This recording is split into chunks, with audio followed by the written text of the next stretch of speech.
তো বন্ধুরা, West Bengal school service কমিশনের অফিসিয়াল ওয়েবসাইটে অবশেষে প্রতীক্ষার অবসান। এই মুহূর্তে আবারও একটি গুরুত্বপূর্ণ নোটিফিকেশন জারি করে দিল রিগার্ডিং সেকেন্ড এসএলএসটি 2025। যারা এডিট অপশনের ক্ষেত্রে কাস্ট ক্যাটাগরিতে কারেকশন করতে পারবে না বা পারছে কি না সেই নিয়ে চিন্তিত ছিল, তো তাদের জন্য এই নোটিফিকেশন। তো সেক্ষেত্রে কি বলা হয়েছে চলুন জেনে নিই। তার আগে বলি বন্ধুরা, আপনারা যারা আমাদের চ্যানেলের সাথে যুক্ত আছেন তারা জানেনই এই চ্যানেলের প্রত্যেকটা ভিডিও কিন্তু দরকারি, তাই কেউ এখনও যদি আমাদের চ্যানেলটা সাবস্ক্রাইব করে না থাকেন তাহলে অবশ্যই আমাদের চ্যানেলটা সাবস্ক্রাইব করতে ভুলবেন না এবং পাশে থাকা বেল আইকনটি ক্লিক করে দেবেন যাতে নতুন আপডেট আসলে আপনার ফোনে পৌঁছে দিতে পারে। আমরা এই চ্যানেলে কিন্তু প্রত্যেকদিন নতুন নতুন লেটেস্ট আপডেট নিয়ে আসছি সরকারি এবং চাকরি রিলেটেড, তো তার জন্য অবশ্যই আমাদের চ্যানেলটা সাবস্ক্রাইব করে দেবেন এবং পাশে থাকা বেল আইকনটি ক্লিক করে অল নোটিফিকেশন করে তো দেবেন। বন্ধুরা, ওয়েস্ট বেঙ্গল স্কুল সার্ভিস কমিশনের অফিসিয়াল ওয়েবসাইটে অনেকক্ষণ পর আমরা দেখতে পাচ্ছি একটি অ্যামেন্ডমেন্ট নোটিশ দিয়েছে এডিট অপশনকে কেন্দ্র করে।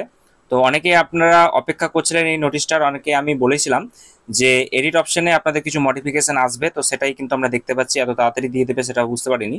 তো যাই হোক, এক্ষেত্রে যেটা বলা হয়েছে দেখুন যে 30/7/2025-এর নোটিশ, এখানে বলা রয়েছে যে amendment notice regarding edit option. এখানে সেকেন্ড এসএলএসটি কথা বলা আছে অবশ্যই। তো this is to notify all concern that second SLST 2025 classes 9, 10, 11, 12 that in view of order ডেটে যেটা বলা হচ্ছে 28/7/2025-এর 28/7 নোটিফিকেশনকে একটু দেখে কিন্তু বলছে মডিফিকেশন করে। যেটা বলা হয়েছে যে আদার কানেক্টেড ম্যাটার, যেটা online portal will be open for collection of category details 5/8/2025 থেকে 11/8/2025 পর্যন্ত কিন্তু এই ক্যাটাগরি ডিটেলসে আপনারা কিন্তু সমস্ত কিছু ডিটেলস দিতে পারবেন।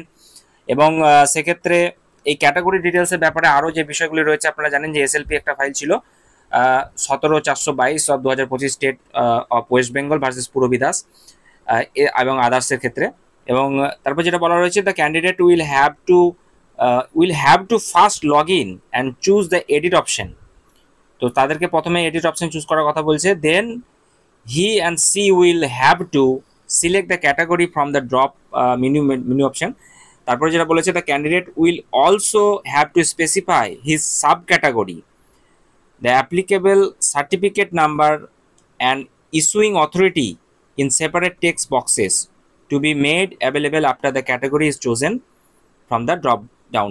অর্থাৎ সেক্ষেত্রে আপনাদের যারা যারা ওবিসি ক্যান্ডিডেট রয়েছেন তারা সকলেই একটা ড্রপ ডাউন অপশন আসবে, সেখানে আপনারা যে ক্যাটাগরি মেনশন করা থাকছে সেই মেনশন ক্যাটাগরিতে আপনাদের যেগুলো রয়েছে সেই কাস্টের কিন্তু সাব ক্যাটাগরি আপনারা চুজ করে নিতে পারবেন। তো যাই হোক, any final decision will be subject to outcome of pending legal proceedings. তো সেক্ষেত্রে আরও কোনো কিছু আপডেট যদি আসে সেটা কিন্তু রেক্টিফাই করে সেটা মডিফিকেশনের জন্য যেতে পারে।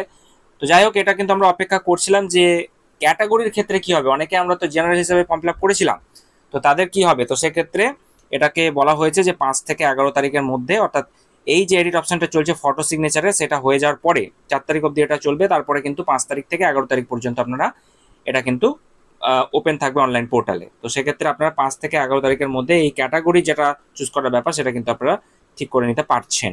তো এইটুকুই আজকের আপডেট ছিল। ওবিসি বলুন, আদার্স যে ক্যাটাগরিগুলো ছিল তারাও কিন্তু সেটা করতে পারবে, এসসি এসটি তারা সকল হতে পারে। তো যাই হোক, এবং এসসি এসটিদের ক্ষেত্রে কোনো রকম প্রবলেম আশা করি ছিল না, ওই ওবিসিদের ক্ষেত্রেই ছিল আমরা যতদূর জানি। তো তারা কিন্তু এটা চেঞ্জ করে নিতে পারবে এবং আগামী দিনে আরও আপডেট আসলে আমি অবশ্যই আপনাদের সঙ্গে শেয়ার করে দেবো। তো চলুন দেখা হচ্ছে পরবর্তী একটি গুরুত্বপূর্ণ ভিডিওতে।